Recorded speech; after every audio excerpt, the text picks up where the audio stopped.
I'm arguing that Sharia law is superior to human rights because Sharia rule preserves marriage and family. So Harris, you want to criticize Islam and call Islam barbaric for having slavery, but imagine if I asked you this question.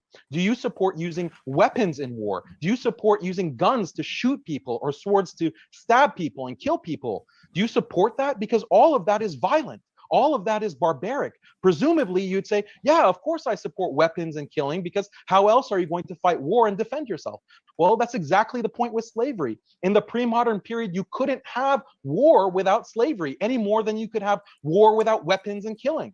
In other words, if killing people can sometimes be justified, then slavery can also sometimes be justified. You should just acknowledge that slavery could be completely justified in certain circumstances, which, by the way, are the circumstances people have lived in for 99% of human history. Now, if you want to argue that Islam requires enslaving people today, I would say that that is not correct. It depends on the imam. The imam has the option to pardon people and forego taking slaves in war. So in modern times, a hypothetical imam could exercise this option and still be 100% consistent with the most strict understanding of traditional Islamic law.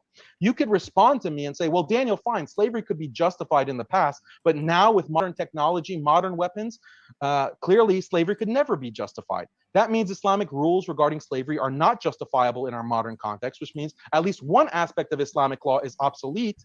And if one aspect of Islamic law is obsolete due to modern technology, then why not all of Islamic law? But the response to this is simple. Which is the better world? One with the constant threat of nukes and constant terrorizing of the world's poor people with trillion-dollar weapons programs? In light of these modern technological horrors, the practice of Islamic slavery actually seems a far better alternative in the context of war, even if it were practiced today. Now, let me get to the point about sex slavery. Yes, taking sex slaves was not only morally justified, it was morally necessary.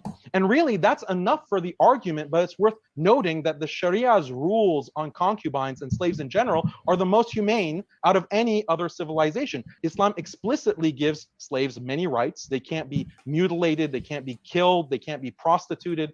For women, if she gives birth to her master's baby, the baby is free, and she also is freed automatically when her master dies. And I think the audience sees that. I have a very simple argument. Sharia preserves marriage and family and community and the human race overall. And I'm bringing statistics, objective statistics